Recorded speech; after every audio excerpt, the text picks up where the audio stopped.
마음으로 말씀을 드리고자 합니다. 끝까지 잘 경청해 주시기를 부탁드립니다. 지금 우리나라는 지구상 230여 개 나라 중 유일한 문단 국가입니다.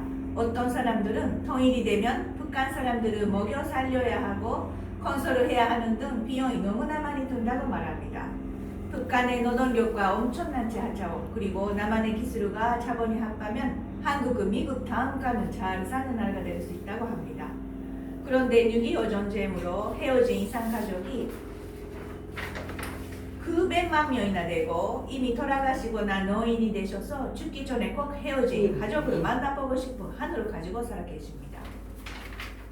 그리고 김정은 독재 지하에서 정신적으로 육체적으로 고통받고 신음하고 있는 불쌍한 동포를 해방해줘야 되지 않을까요? 제군까지도 북한에서는 심각한 심리난으로 굶어 죽거나 자살하는 주민들이 급증하고 있다고 합니다. 여러분, 우리가 남북 통일을 한다면 어떻게 준비해야 할까요? 근내에서마저 서로 생각이 다르고 지역이 다르다고 하나가 되지 못하고 서로 가르등으로 가지고 분열되어 있다는 것입니다. 1945년 우리나라는 일제로부터 해방이 되었습니다. 그때 온 백성들은 해방의 기쁨으로 만세를 불렀지만 불행하게도 바로 남북으로 갈라지게 되었습니다. 그때 북한에는 김일성을 앞세운 소련에 의해 공산주의, 사회주의가 들어왔고 남쪽에는 미국에서 교육을 받고 돌아온 이승만 대통령을 중심하고 자유민주주의와 자본주의가 들어왔던 것입니다. 북한이 70년대 초만 해도 남한보다 잘 살았지만 결국 지금은 지구상에서 가장 가난한 나라가 되었습니다. 죄송하지만 지금 하나 이배인 한국은 경제적으로도 세계에서도 10번째 되는 부강한 선진국이 되었습니다. 원래 우리 민족은 5천년이라는 긴 세월 동안 한민족이라는 아름다운 이름과 빛나는 전통으로 이어받아온 천성배다른 민족입니다. 한민족의 한이라는 말은 여러 뜻으로 가진 고유한 우리말입니다. 한국을 황국이라고도 할 수 있기 때문에 대한민국이라는 뜻은 결국 하나님의 나라라는 뜻인 것입니다. 알고 보면 태극기 가운데 태극은 우주의 근본인 창조주 하나님으로 뜻하는 것입니다. 그리고 네 개의 공공관계는 아버지, 어머니, 아들, 딸을 의미하는 것입니다. 하나님을 모시고 인류가 한 가족이 되는 큰 뜻을 가진 세계를 대표하는 국기라고 할 수 있는 것입니다. 그리고 한류가 세계적으로 확산되고 있는 것도 절대 우연이 아니라는 것입니다. 한글도 세계적으로 유행하고 있고 노래, 춤, 영화, 음식 등 세계인들의 관심이 매우 높아지고 있는 것도 하늘의 섭리라고 보아야 할 것입니다. 그리고 성경에서 보면은요, 애초에 하나님께서 무엇을 원하시고 지구를 만들고 우리 인간을 만드셨을까요? 다 하나님 아래 인류 한 가족이 되고 행복하게 살으라고 그래서 만드셨거든요.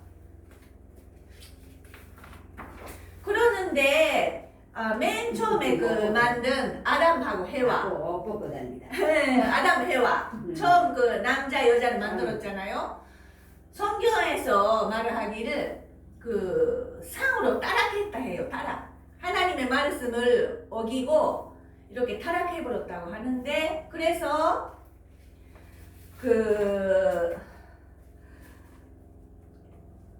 하늘의 뜻에 따라 그동안 평화적인 남북통일운동과 세계평화운동을 주창하시고 실천해오신 분이 바로 문선명 한학자 천재 야인분이신데 이분이 아담 해와가 못했던 이루까지 해오러 오신 분이거든요. 야인분께서는 참사람을 중심한 애천, 애인, 애국가, 공생, 공영, 공의를 실천해오고 계십니다. 한민족은 하나님을 보호하사 우리나라 만세라는 애국가 가사처럼 망할 자리에서도 망하지 않고 살아남은 것은 세계 평화를 위해 하늘이 선택하시고 길러 나오신 선민으로서 역사적 사명으로 가지고 있기 때문인 것입니다. 우리 대한민국 사람은 하늘이 선택하신 선민입니다. 선민이다. 전 세계적으로 평화의 어머니로 부르신 한학자 존재께서는 25년 4월 13일 경기도 가평에 천원구를 짓고 세계평화를 위한 전사회의를 하셨고 또 전에는 이렇게 김대중으로 만나가지고 그래서 그 만나고 나서 그 이 야인분이 그 지시한 다음에 바로 그 노벨 평화상 수상했거든요. 다 그 야인분의 지시였어요. 그 다음에 그리고 소련의 고르바초프도 만나고 나서 바로 소련의 그 체계가 무너졌거든요. 그것도 다 야인분의 지시였습니다. 그리고 죽음으로 각오해서 북한에 들어가가지고 김일성 만나가지고 그래서 그 회담했는데 그 후에 바로 그 이산 가족도 만나게 해주시고 또 앞으로의 그 남북 통일을 위한 또 평화를 위한 또 경제적인 그런 그 통일론도 다 설파하고 많이 약속을 해왔어요. 그래서 그 김정일 그리고 지금 김정은도 그 야인분은 많이 좁게 보고 계시거든요. 이렇게 평화를 위한 그 일을 많이 해오셨어요. 근데 이분 많이 요즘 뉴스에 많이 보시죠? 알고 계세요? 예. 그거는 다 그 안 했는데 그냥 조사를 위한 그 구속이거든요. 예, 죄가 있어서 구속이 된 거 아니거든요. 이렇게 평화를 위해 오로지 그냥 우리를 구하기 위해서 세계 평화를 위해 일을 해오셨는데 이렇게 억울한 입장이 됐는데 금방 진실은 밝혀질 거예요. 그리고 우리가 이렇게 한국으로 시집 온 것도 이렇게 야인분이 그 합동 결혼으로 해서 이렇게 많이 결혼을 시켜주셨습니다. 예, 여기는 현사면에 사는 가정인데 5명이나 아기 낳고 이렇게 잘 살거든요. 애국자죠. 자, 앞으로는 악의 세력이 서서히 물러가고 하나하나 정리돼 하나님이 주관하시는 이산적인 인류 한 가족으로 향한 평화로운 세계가 될 것입니다. 여러분들도 우리 민족의 조국 한복을 위해 마음과 뜻을 저희와 함께 해주시기를 간곡히 당부드리면서 오늘 강의를 마치겠습니다.